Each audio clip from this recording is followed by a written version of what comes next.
ഇപ്പൊ ചെറുപ്പക്കാരിയല്ലേ, പക്ഷെ എന്റെ പടത്തിൽ വരുമ്പോ പടം വരുമ്പോ ഇങ്ങനെയല്ല, ഭയങ്കര ഭയങ്കര പ്രായമുള്ള ഒരു മരിക്കാൻ പോകുന്ന സീനാ.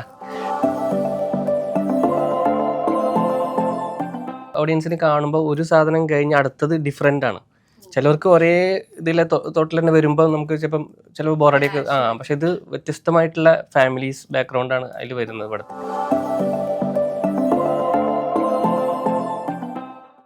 അപ്പോൾ എല്ലാവർക്കും നമസ്കാരം.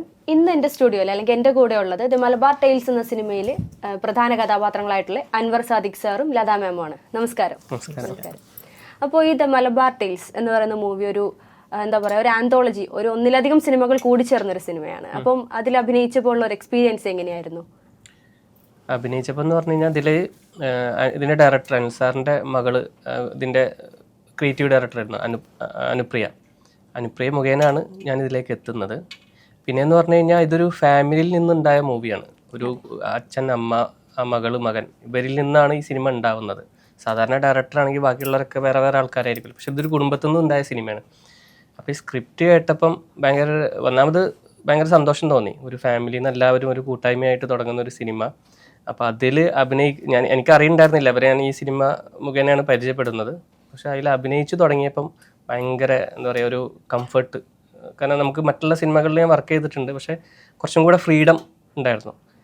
ആ സമയത്ത് നമുക്ക് എന്ത് കാര്യങ്ങളും ഡയറക്റ്റായിട്ട് ചോദിക്കാം, ഭയങ്കര ധൈര്യത്തോടെ ഓപ്പണായിട്ട് എല്ലാം ചോദിക്കാം.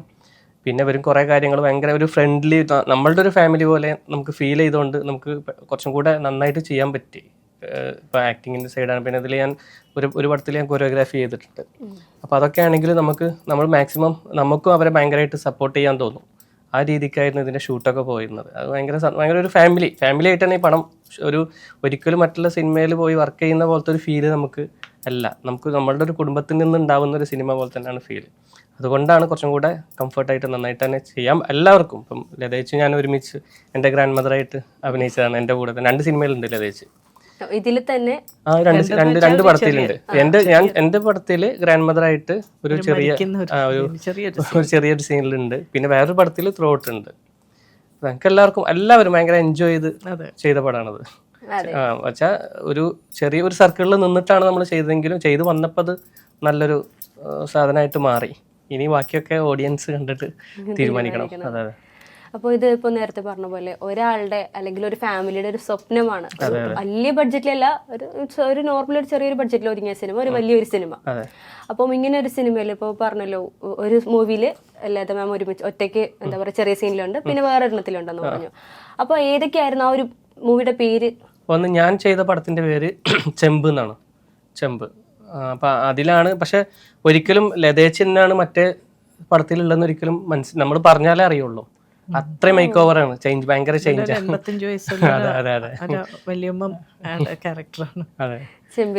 ഇപ്പൊ ചെറുപ്പക്കാരിയല്ലേ, പക്ഷെ എന്റെ പടത്തിൽ വരുമ്പോ ഇങ്ങനെയല്ല, ഭയങ്കര പ്രായമുള്ള ഒരു മരിക്കാൻ പോകുന്ന സീനാ. അപ്പൊ അങ്ങനത്തെ ഒരു നല്ല ചേഞ്ച് ഉണ്ട്. അത് മനസ്സിലാവൂല. അത് കണ്ടറിയില്ല. അതല്ല, അത്രയും മേക്ക് ഓവർ ഉണ്ടാക്കിയിട്ടുണ്ടാവും ആ ക്യാരക്ടറിന് വേണ്ടിട്ട്. ഇപ്പൊ ഈ രണ്ടാമത്തെ മൂവി ഏതാ? ഞാൻ ചെയ്തത് ശരിക്കും ശതാഭിഷേകം.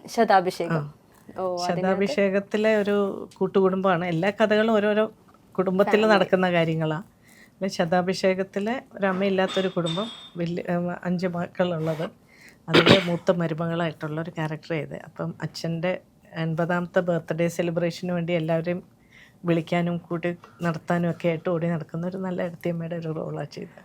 ഒന്നിലെ ഏട്ടത്തിയമ്മയായിട്ടാണെങ്കിൽ മറ്റൊന്നിലെ ഗ്രാൻഡ് മദറായിട്ട് വ്യത്യസ്തമായ 2 കഥാപാത്രങ്ങളൊക്കെ. അപ്പോൾ മാം എങ്ങനെയാണ് ഈ ഒരു മലബാർ ടെയിൽസിലേക്ക് എത്തിയത്? ഞാൻ അനിൽ സാറിൻ്റെ ഡയറക്ടറിൻ്റെ കൂടെ ഓവർടേക്ക് എന്ന് പറഞ്ഞൊരു സിനിമയിൽ തന്നെ 2017 തോന്നുന്നു. ഞാനും 2017 സിനിമയിലോട്ട് ആദ്യമായിട്ട് വരുന്നത്. ആ സമയത്ത് സാറിൻ്റെ ഓവർടേക്കിൽ ചെറിയ വേഷം ചെയ്തിട്ടുണ്ട്. പിന്നെ സാർ ഇതിന് വേണ്ടിയിട്ട് വിളിച്ചു, ഇങ്ങനെ ഒരു സിനിമയുണ്ട്, ഒരു ആന്തോളജി മൂവി. എനിക്ക് പക്ഷേ സത്യത്തിൽ എത്ര ആളുണ്ട് അതൊന്നും അറിയില്ലായിരുന്നു. എനിക്ക് അറിഞ്ഞില്ലെങ്കിലും ആ സാറിനെ അന്നും നമുക്ക് ഭയങ്കര കംഫർട്ടബിളാണ്. അന്ന് സ്ക്രിപ്റ്റ് റൈറ്റർ ആയിരുന്നു അതിനകത്ത്. അപ്പോൾ നല്ലൊരു കംഫർട്ടബിൾ ആയിട്ടുള്ളൊരു അറ്റ്മോസ്ഫിയറാണ് സാർ അവിടെ ഉണ്ടാക്കുന്നത്. അപ്പം ഇത് ഫാമിലി ആയിട്ട് ചെയ്യുന്നതാണ്, ഇങ്ങനെയാണെന്ന് പറഞ്ഞപ്പോൾ അങ്ങനെയാണ് ഞാൻ ഈ മൂവിയിലോട്ട് വരുന്നത്. അപ്പോൾ ആദ്യം ചെയ്തത് ചെമ്പായിരുന്നു ഷൂട്ട് ചെയ്തത്. അത് കഴിഞ്ഞപ്പം ആണ് സാറ് ശതാഭിഷേകത്തിൽ ഒരു അതാ ചെയ്യാൻ പോണേന്ന് ഞാൻ വിചാരിച്ചു. അത് ചെയ്തു. അത് കഴിഞ്ഞപ്പോൾ ശതാഭിഷേകത്തിൽ ഒരു ത്രൂ ഔട്ട് റോളുണ്ടെന്ന് പറഞ്ഞു. നല്ലൊരു കഥാപാത്രം അതിനകത്ത് കിട്ടിയിരിക്കുന്നത്. അതിനകത്ത് നീളത്തിലൊരു ഇത് കിട്ടുന്നത് ശരിക്കും പറഞ്ഞു കഴിഞ്ഞാൽ ഇതൊരു എന്താ പറയാ 5 ഷോർട്ട് ഫിലിംസ് ചേർന്നിട്ട് ഉള്ള ഒരു വലിയൊരു മൂവി പറയാം. മലബാറിൽ നിന്നുള്ള 5 ടൈപ്പ് ഫാമിലി എന്നുള്ള 5 സ്റ്റോറി കണക്റ്റഡ് അല്ല, സെപ്പറേറ്റ് ആന്തോളജി തന്നെയാണ്.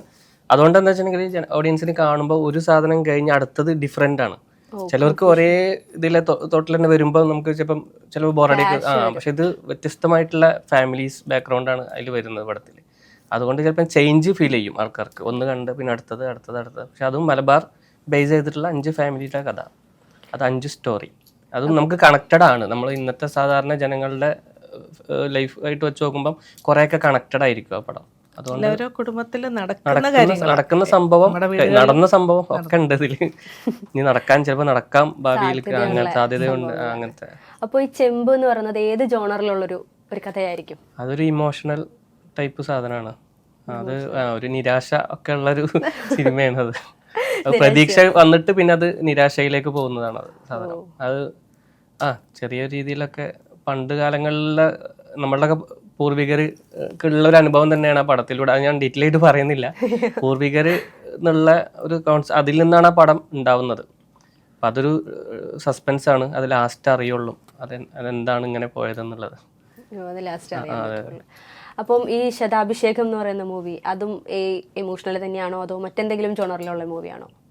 ഇമോഷണൽ ആണ്, കുറച്ച് ഇമോഷണലാന്ന് പറയുമ്പോൾ എല്ലാം ഉണ്ട്. പിള്ളേരും ശരിക്കും നമ്മുടെ വീട്ടിലൊരു 80ാമത്തെ ഗ്രാൻഡ് ഫാദറിൻ്റെ 80ാമത്തെ ബർത്ത്ഡേ ആഘോഷിക്കുന്ന മാതിരി കുട്ടികളുടെ കളിയും എല്ലാം ഉണ്ട്. പക്ഷെ അതിനകത്തൊരു സങ്കടമുണ്ട്, ഒരു സസ്പെൻസും ഉണ്ട്, എല്ലാം ഉണ്ട്. ഫുള്ള് സസ്പെൻസ് ആണ്. കുറച്ച് അത് ലാസ്റ്റാണ്. അത് പേര് തന്നെ ശതാഭിഷേകം 80 പറഞ്ഞാളുടെ ഒരിത്.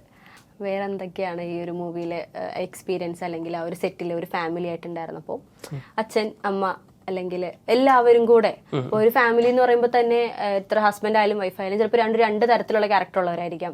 ചിലർക്കുള്ള ഒരാഗ്രഹമായിരിക്കില്ല പാർട്ട്ണറിന് ഉണ്ടാവുക. അങ്ങനെയുള്ള ഒരു ഫാമിലി എന്ന് പറയും മൊത്തത്തിൽ അങ്ങനെയാണ് പൊതുവെ വരിക. അപ്പൊ അങ്ങനെ വരുമ്പോൾ ഈ 4 പേരും ഒരേ സ്വപ്നത്തിൽ നിൽക്കുമ്പോൾ ആ ഒരു ഫീൽ എന്തായിരുന്നു? ശരിക്കും പ്രീത, ഡയറക്ടറുടെ ഭാര്യ പ്രീത, ഒരു ഡോക്ടറേറ്റ് എടുത്തൊരു കെമിസ്ട്രി പഠിപ്പിക്കുന്ന ഒരു ടീച്ചറാണ്. പക്ഷേ ആ പുള്ളിക്കാരത്തിയാണ് നമുക്ക് രാവിലെ ബ്രേക്ക്ഫാസ്റ്റ് വിളമ്പാനും കാപ്പി ഇടയ്ക്കിടയ്ക്ക് കൊണ്ടുതരാനും ഒക്കെ ഒരു പ്രൊഡ്യൂസറിൻ്റെ പേരും എടുത്തിട്ട് പക്ഷേ നമുക്കിതൊക്കെ കൊണ്ടെത്തുന്നത് അവർ തന്നെയാണ് പ്രൊഡ്യൂസ് ചെയ്യുന്നത്. അപ്പോൾ അത് വളരെ ലോ ബഡ്ജറ്റ് മൂവി ആണെങ്കിലും പക്ഷെ ഞങ്ങൾ ഏറ്റവും എൻജോയ് ചെയ്തെന്ന് പറയാം. അവിടെ പോയിട്ട് നമുക്ക് ഒരു ഡയറക്ടറിൻ്റെ അടുത്ത് നിൽക്കുന്നതെന്നോ അല്ലെങ്കിൽ പിന്നെ മകളും നല്ല ഓടി നടന്ന് പണിയെ നല്ല മിടുക്കിയായിട്ട് വരാൻ പോണ ഇങ്ങനത്തെ ഒരു ഡയറക്ടർ ആയിരിക്കാം എന്തായാലും അനുപ്രിയ. ഫ്യൂച്ചർ ഡയറക്ടർ മാത്രമല്ല എഡിറ്റർ, ഈ പടത്തിന്റെ എഡിറ്റർ കൂടിയാണ്. എല്ലാം പോയി പഠിച്ചിട്ടൊക്കെ അങ്ങനെ. അനിൽ കുഞ്ഞപ്പൻ സാറാണെങ്കിലും എല്ലാവരോടും പെരുമാറുന്ന രീതിയും ഒക്കെ ഒരു വ്യത്യാസമായതുകൊണ്ട് തന്നെ നമുക്കൊരു വേറൊരു സിനിമയുടെ ലൊക്കേഷനിൽ പോയ ഒരു ഫീൽ അല്ലായിരുന്നു. എല്ലാവരും ഒരു ഫാമിലി ആയിപ്പോയ പോലെയാണ് അവിടെ നിന്ന്. പിന്നെ അത് തീർന്നപ്പോൾ പാക്കപ്പ് ആയപ്പോഴാണ് ഭയങ്കര വിഷമമായി. ആ ദിവസങ്ങളിൽ എല്ലാവരും ഒരുമിച്ചുണ്ടായി ഭയങ്കര ഹാപ്പി നിന്നിട്ട് പെട്ടെന്ന് അത് കഴിഞ്ഞു പോകുമ്പോ നമുക്ക് ഭയങ്കര ഭയങ്കര ഒരു സങ്കടം ഫീൽ ചെയ്തിട്ടുണ്ട്. പിന്നെ അവര് എന്നെ വിളമ്പിത്തരുന്നു അങ്ങനെയൊക്കെ ആകുമ്പോഴേ നമ്മളൊരു വീട്ടിൽ പോയ ഒരു ഫീലേ ഉണ്ടായിരുന്നുള്ളൂ. അങ്ങനെ ഒരു ചെറിയ വലിയ കാസ്റ്റ് അല്ല, എല്ലാവരും ആദ്യമായിട്ട് ചെയ്തവരുണ്ട്. ഞങ്ങളെപ്പോലെയുള്ള എല്ലാവരും അങ്ങനത്തെവർ മാത്രമേ ഉള്ളൂ ഈ സിനിമയിൽ. സാധാരണ ഷൂട്ടിങ് തീർന്ന് എങ്ങനെയും പോയാൽ മതി എന്നല്ല വിചാരിക്കുക. അങ്ങനെയല്ല, മിസ്സിങ് ഭയങ്കര. അപ്പോൾ ഈ പറഞ്ഞ പോലെ 5 സിനിമ ചെയ്യുന്നൊക്കെ പറയുമ്പോഴത്തേക്ക് ഒരുപാട് ടൈം എടുത്തിട്ടുണ്ടാവില്ലേ ഷൂട്ടിങ്ങിന്? അത് പല സമയങ്ങളിലായിട്ട് ചെയ്തതാണ്. പക്ഷെ ഒറ്റ ഷെഡ്യൂളിലല്ല, പല ഷെഡ്യൂളായിട്ടാണ് ചെയ്തിട്ടുണ്ടായിരുന്നത്. ഒരു സിനിമ ഒരു സാധനം എടുത്ത് തീർത്തിട്ട് ഒരു ഗ്യാപ്പ് ഇട്ടിട്ട് ബാക്കിയെല്ലാം അടുത്ത അങ്ങനെയാണ് ചെയ്തിട്ടുള്ളത്. ഒന്ന് ചെയ്തിട്ടാണ് അടുത്തയിലേക്ക് പോയിട്ടുള്ളൂ. അത് പക്ഷെ ഞങ്ങൾ ചെയ്യുമ്പോൾ ഇതൊരു സിനിമയായിട്ട് തിയേറ്ററിൽ വരുന്ന ആരും പ്രതീക്ഷിച്ചിട്ടില്ല. അത് മൊത്തത്തിൽ ചെയ്ത് വന്ന് അതിന്റെ ഔട്ട് വന്നപ്പോഴാണ് അത് നമുക്ക് തിയേറ്ററിൽ റിലീസ് ചെയ്യാന്നുള്ളൊരു പ്ലാൻ ഉണ്ടായത്. ഫസ്റ്റത്തെ ചെയ്യുമ്പോൾ ഒരു ഷോർട്ട് ഫിലിമാണ് ഒരു ഉദ്ദേശിച്ചിട്ടായിരുന്നത്. പക്ഷെ ചെയ്ത് വന്ന് പിന്നെ അടുത്ത സബ്ജക്റ്റ് ഒക്കെ ഇവർ വന്നെല്ലാം കൂടെ കൂട്ടി വന്നപ്പം ഇവർ നമുക്കിതൊരു സിനിമ ആക്കിയിട്ട് ഒരു ആന്തോളജി ആയിട്ട് ചെയ്യാന്നുള്ളൊരു പ്ലാനിലേക്ക് എത്തി. അങ്ങനെയാണ് എൻ്റെ അറിവ്. പ്രേക്ഷകരോട് എന്താ പറയാനുള്ളത്? എന്തായാലും ജനുവരി 3 ഞങ്ങളുടെ പടം റിലീസാവാണ് തിയേറ്ററിൽ. എല്ലാവരും തിയേറ്ററിൽ പോയി കാണാം പടം. മലബാർ ടൈൽസ്. അപ്പോൾ കണ്ട് നിങ്ങളുടെ അഭിപ്രായങ്ങൾ ഞങ്ങളെ അറിയിക്കുക, മാക്സിമം ഞങ്ങളെ സപ്പോർട്ട് ചെയ്യുക. താങ്ക്സ്. Thank you. അപ്പോൾ ഇത്ര സമയം ഈ ഒരു മൂവിയുടെ വിശേഷങ്ങളൊക്കെ നമുക്ക് പറഞ്ഞ് ഇത്ര സമയം നമുക്ക് കൊണ്ട് തന്നതിന് thank you. Thank you. Welcome.